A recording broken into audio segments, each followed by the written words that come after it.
Yesterday's terrorists, today's heroes.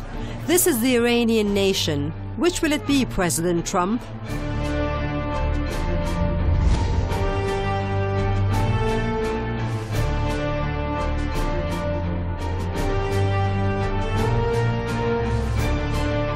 We've come a long way since that tweet of June 2017 referring to Iran and the rest of the dangerous six, or seven. Syria, Yemen, Libya, Somalia and Sudan. Iranian demonstrations against increased food and petrol prices and subsidy cuts took a political turn with foreign support. So now the dangerous Iranian nation is a nation of heroes, according to US President Trump and some of his allies. Hello and welcome to Iran Today with me, Leila Faramarzi. Like any notion implied, one might have given the Trump stance a thought. But it was implied by the very man insisting on calling the Persian Gulf the Arabian Gulf. Tomato, tomato, it's just a name. But if the original name doesn't matter, why should the unauthenticated name matter? And why trust a country with a history of endorsing puppet governments only to remove them when Pinocchio evolves into a real boy? When those governments come to self-realization and start working for their own countries rather than serving their puppet masters.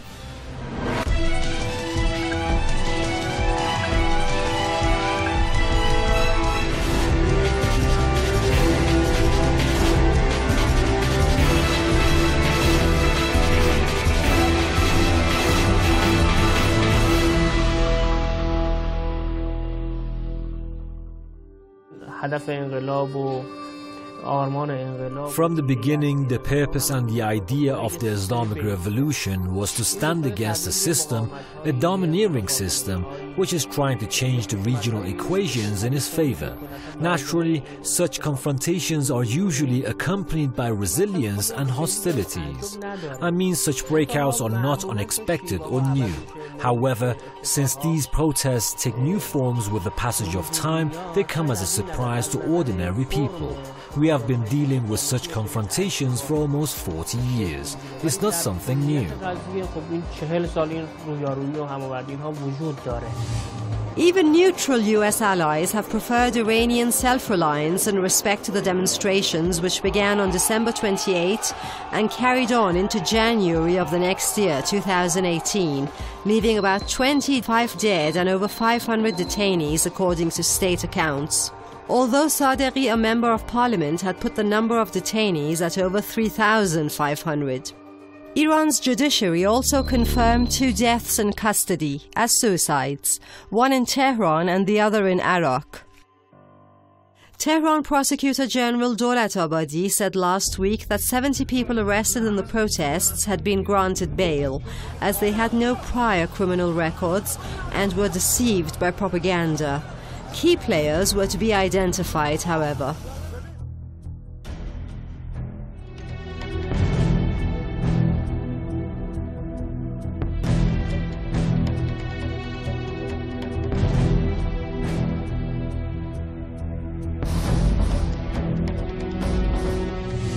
MKO, or the Mujahedin Khalq organization, is described as an Iranian political militant organization in exile that advocates the violent overthrow of the current government in Iran. It is highly unpopular as it used as its sanctuary Iraq, Iran's enemy during the 1980s 8-year war imposed on Iran. The exiled opposition group is now based in Paris, and President Rouhani phoned French President Emmanuel Macron to ask him to act against the Mujahedin Khalq, accusing them of fomenting the recent unrest. Dolatabadi added that the new headquarters of MKO members in Albania has become the commanding center for some of last year's cyber campaigns to pave the ground for bigger events like recent riots. Cyber campaigns like the No to High Costs and No to Paying the Bills were among these activities, to go by the Iranian judiciary's High Council for Human Rights.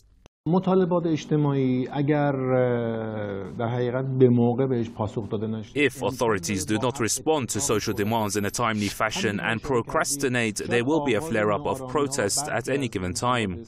Recent protests in the country may be fueled by the rising cost of living, unemployment among the youth, and widening economic and social disparities. However, the protesters who were peacefully calling on the administration to address their economic issues should be alarmed that the enemies of Iran always seize such opportunities to advance their warmongering policies, turning Iran into a battlefield just like what they did to Syria.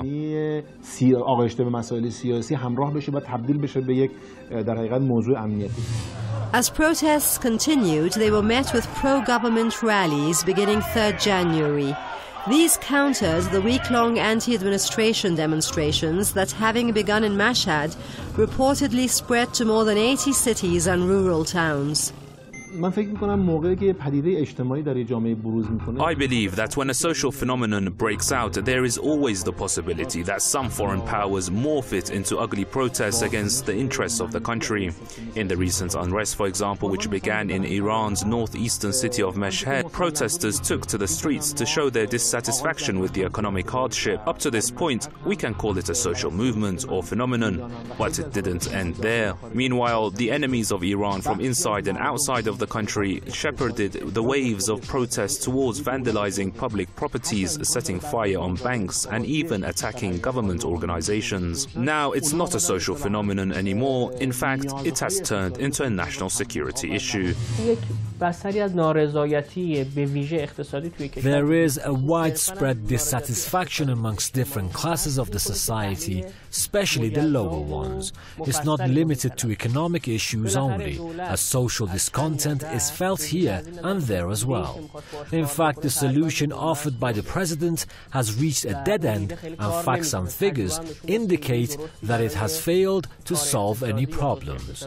The current administration mistakenly believed that the panacea for all the country's problems is to settle things down with the West or to succumb to the excessive demands of the world powers.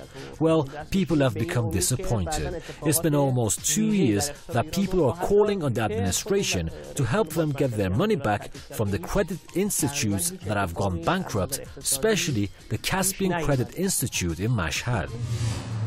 We took a walk among people to see what they had to say. The reason behind these protests is clear. It is weak management. Those in charge don't have the required qualities for running the country, and some others who are fit for the managerial positions have unfortunately been pushed to the margin. In fact, the recent unrest in Iran was for nothing. It bore no fruit except for leaving a bad impact on the businesses of people like me.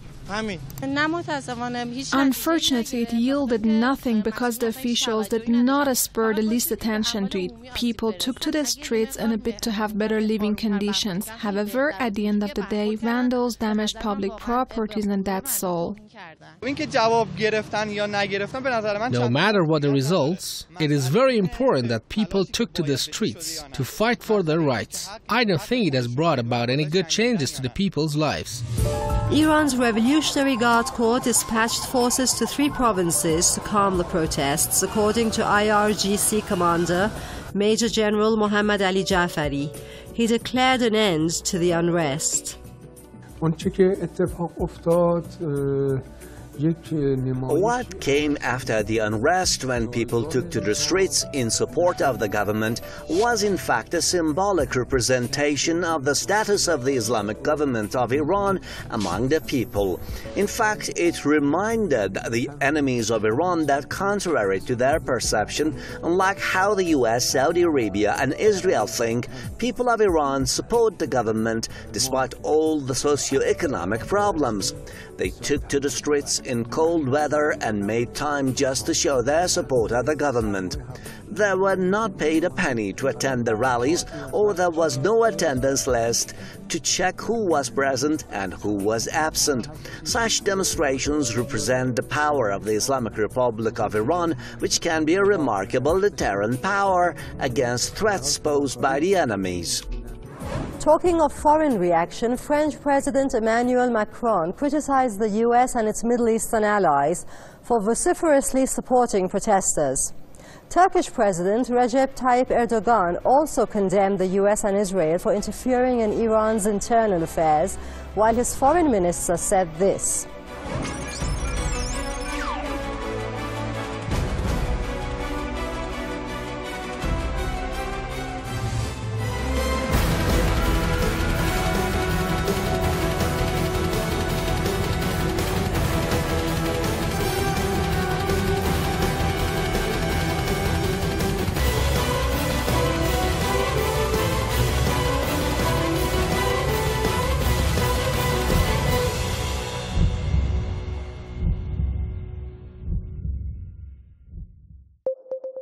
Let's do a little timeline on Iranian demonstrations, going back to the late Ayatollah Rafsanjani's days and working our way down to recent demonstrations. Why the demonstrations and how were they contained? Not many tweets coming from Iran, but many an expert has much to say when on Press TV. The pro-government rallies, which some foreign media outlets referred to as staged rallies, actually showed natural support for the government, according to Mr. Qannadbashi, our analyst. Recent demonstrations began as economic grievances on 28 December 2017 in Mashhad. Even during President Rafsanjani's presidency between August of 1989 and 1997, Mashhad was a scene of protests against the high cost of living. But the historic headline makers were the Iranian student protests of July 1999 and the post-electoral demonstrations of 2009 objecting to Mahmoud Ahmadinejad's endorsement as president. But this time, protests have taken a more complex turn. In the 2009 protest, people from upper deciles of the society had come to the streets, people from wealthy backgrounds that enjoyed high standards of living. They were looking for more freedom and pursuing some political demands. This time, however, protesters were from lower deciles of the society, people who had been plagued by economic problems and were unable to withstand the financial pressures.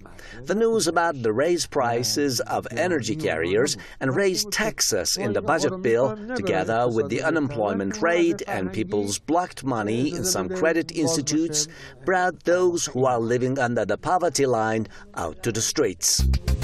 Poverty is not simply an Iranian problem. Poverty is widespread across the world, and in particular in the West. So, for example, in Britain, my country, there are 14 million people living in poverty. Let me just say that again.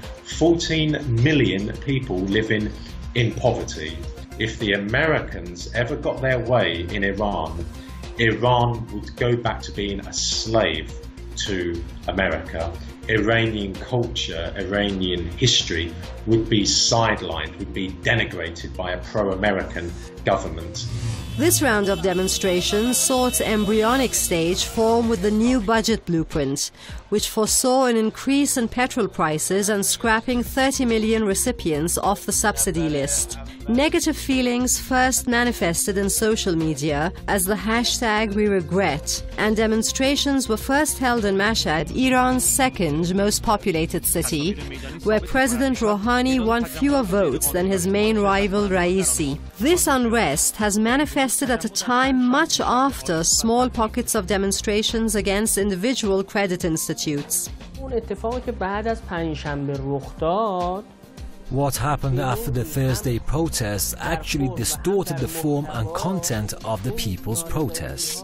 The peaceful protests were derailed from its correct path, meaning that, well, people were mad at the economic conditions of the country, but things such as calling for the return of the ousted Shah of Iran, calling for the overthrow of the government, and setting the Iranian flag on fire were indications of the fact that enemies had actually been successful to derail the protests in their own benefit.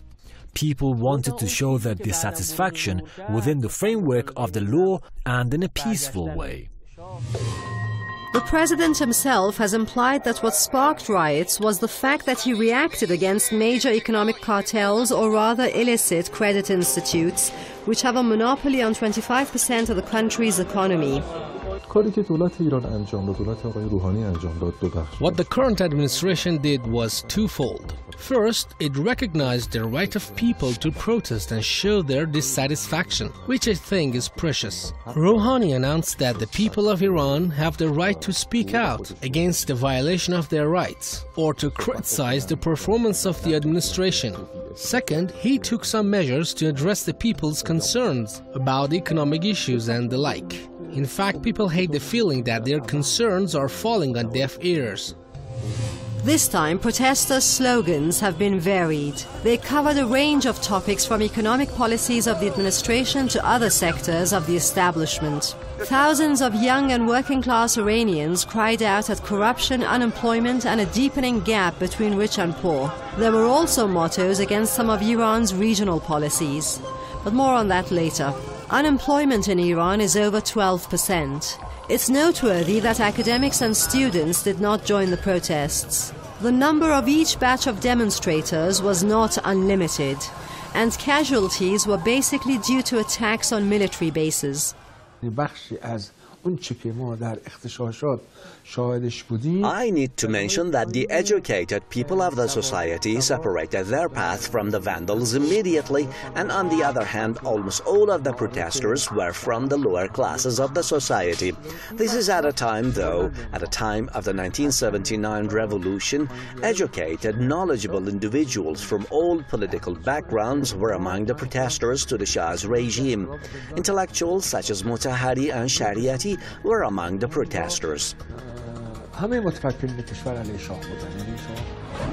President Rouhani made his campaign promises of creating a more open society and improving the economy, and after winning again vowed to keep them. He banked greatly on JCPOA, a concrete done deal. That's the Iran nuclear deal, promising to lift US-imposed economic sanctions in return for Iran limiting its nuclear program.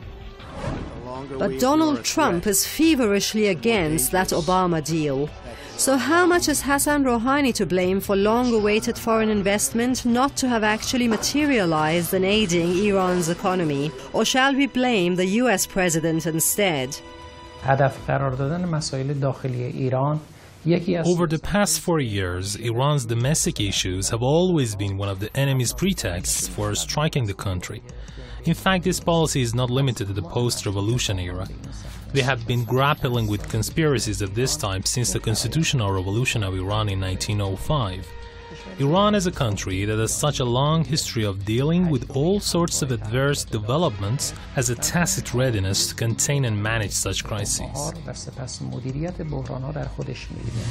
It is the US and Saudi Arabia in particular that are held culpable as the foreign supporters of the unrest. Twitter tags demonstrated the best part of the action arose from Saudi Arabia, or rather, its cyber soldiers.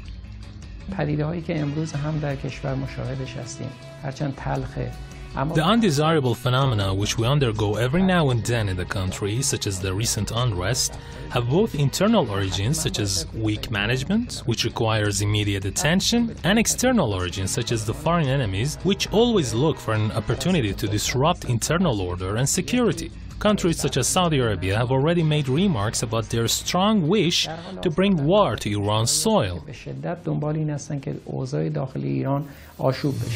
Still, the Iranian administration was criticized for blocking the social apps Telegram and Instagram, which was unblocked Saturday the 13th of January. This is while demonstrations in the UK, France and Turkey and some Arab states were met with similar measures. Well, Iran as a state has been painted as the perpetual bad guy, what with the US president trumping up the payments former President Obama made to Iran. This is how his presidential tweet was sounded.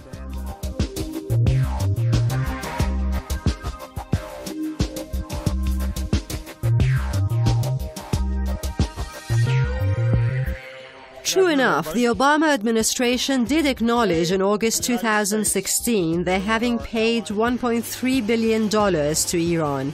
But that was for interest on a payment Iran made to the United States in the 1970s for military equipment that the US never delivered. And Iran has been applauded internationally for having lent a hefty hand in defeating Daesh in Syria and Iraq. Daesh is the terror group owed to the US. A major difference between this round of demonstrations and former protests was that police reaction was better calculated. Police reportedly took action only in the face of damage to public property or attacks on government organizations. Learned from the 2009 protests, the police security forces acted more reasonably. They got involved right on time, and since the educated people of Iran had already separated their path from the vandals, the police forces could confront the wrongdoers in a more decisive and better way. I believe that the police security forces should have treated the protesters more respectfully. Their behavior was an insult to the pride of the Iranian nation. Fortunately, the protests were settled down mildly, and the police security forces refrained from wielding much violence against them. I don't blame the police for the death toll at all. I think the blame lies with the vandals and enemies of Iran. Iranian society is alert, with a tendency to protest against disturbance, and reaction to its protests appear tame even in the worst of times compared to some of its neighbors. In Saudi Arabia, protesting against the leader means 15 years behind bars or even execution. Whilst we are still on the topic of matching ourselves to Saudi Arabia, let's go back to who's bigger on causing instability in the region. And that's just because the Saudi ally America has called us terrorists. Iran holds Saudi Arabia responsible for insecurity by interfering in Bahrain, Lebanon and Yemen's internal affairs and providing terrorists in Iraq and Syria with funds and military equipment. A recent concern has been Saudi Arabia's newly founded alliance with Israel over the single common ground, animosity towards Iran. Time for a look at other media outlets, beginning with the Washington Post, which has published an article on recent unrest in Iran. It has reviewed different economic statistics about Iran and concluded this. As the available data on unemployment show, the recent protests in small cities are likely to be associated with high unemployment rates. The data suggests that the unemployment rate is not merely an economic issue and could have political implications. It continues to say that, in fact, the unexpected involvement of towns and small cities in the recent demonstrations exhibits how unemployment can become a basis of political action and trigger radical anti-government protests. From The Atlantic, there's also another analytical article. It says, until and unless the urban middle classes and the poor join in common cause, as they did in 1979, there will be no revolution. The urban dissident voices did not join the populist call for economic justice. Why? Urbanites have been the main beneficiaries of President Hassan Rouhani's economic liberalization policies, like his talk of moderation, and have been the main backers of his pursuit of a nuclear deal. There will be no radical shifts in the offing. There will be resistance to change, but inevitably the larger debates now are about how to achieve greater economic growth. Those debates will not point to a clear path, but with the protests fresh in everyone's mind, Rouhani will have the advantage. Parliament's Research Centre has forecast a 3% economic growth and an 11.5% inflation rate for the next Iranian year, starting March 21st. The parliamentary think tank expects the agriculture sector to grow by 3.8%, oil sector by 3%, industrial sector by 5%, and the services sector by 5.9% this year. According to the Central Bank of Iran's latest report, the average goods and services consumer price index for urban areas in the 12 months ending December 21st increased by 10% compared with last year's corresponding period. Demonstrations in Iran, which began Thursday over a stunted economy and the high price of goods, could have a global impact on oil prices. As of yet, there is no deep-seated concern for a disruption of Iran's 3.8 million barrels per day crude oil production. However, if it was to happen, it would have a huge impact on the global crude oil prices. A full disruption of such a magnitude would immediately drive the Brent crude oil price above the $100 per barrel mark. Recent increased demand for oil has cut a surplus, tightening the market. A tighter market could mean more eyes on Iran. And now for your comments on last week's show on Tehran's security conference. Masoud Tavakkoli says, thinking and talking about security, all countries tend to bring in the issue of foreign threats and discuss it, while I think security starts at home. Each and every country has the capability of making its people so satisfied and prosperous for them not to be affected by any foreign threats. Then there's Said Musa, who says security is no doubt an integral part of a vibrant society. It facilitates economy and helps people live a fruitful life and prosper. But there are many cases throughout the world in which governments abuse security as a pretext to suppress people and deprive them of their basic rights like freedom of speech. Then there's Ashraf Ali Subhan, who says the Zionist aim is to expand and the USA will support them. That's all for now. Thanks for watching from the whole team. Do watch again next week and take a look at our social pages. Perhaps you'd like to let us know what more you'd like to know about Iran. Bye for now.